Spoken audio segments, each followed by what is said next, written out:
Sejak dahulu, emas dijadikan alat investasi karena nilainya terlindungi. Investasi emas di Pegadaian jadi salah satu alternatif investasi yang tengah populer. Selain minim risiko, investasi ini mudah dan dapat dimulai dengan modal kecil.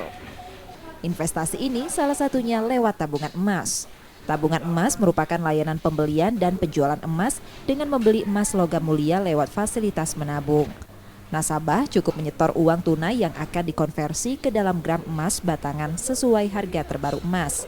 Saldo emas yang terkumpul di tabungan emas dapat dicairkan menjadi uang tunai atau dicetak menjadi emas batangan fisik. Modal berinvestasi tabungan emas Pegadaian relatif sangat terjangkau karena nasabah bisa menabung emas di Pegadaian mulai 0,01 gram. Masyarakat lebih memilih berinvestasi emas karena manfaat dan keunggulannya. Selain terhindar dari risiko inflasi, menabung emas jadi cara untuk menyimpan dana dan sewaktu-waktu dapat digunakan bila diperlukan. Duitnya untuk tabung, buka rekening tabungan emas kan. Nah jadi untuk misalnya kata tuh takutnya misalnya keperluan mendadak lah, jadi untuk tabungan lah ke depannya kan. Ya entah untuk anak sekolah kaget kan, untuk anak sekolah nanti kan. Itu istilahnya itu. Nabung lah ya, daripada tuh pernah saya nabung di rumah. Misalnya 500 sebulan tuh misalnya kan, nabung di rumah sekian lagi terpakai lagi.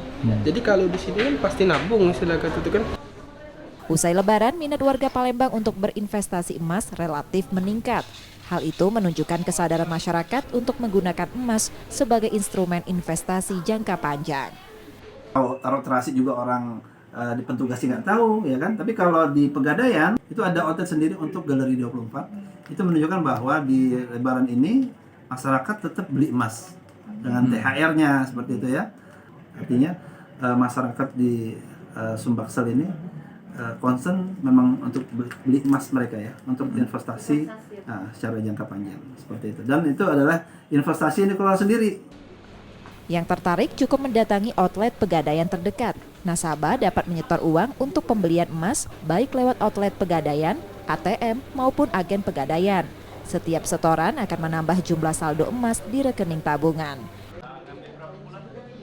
Rizky Nurmizan, Kompas TV, Palembang, Sumatera Selatan.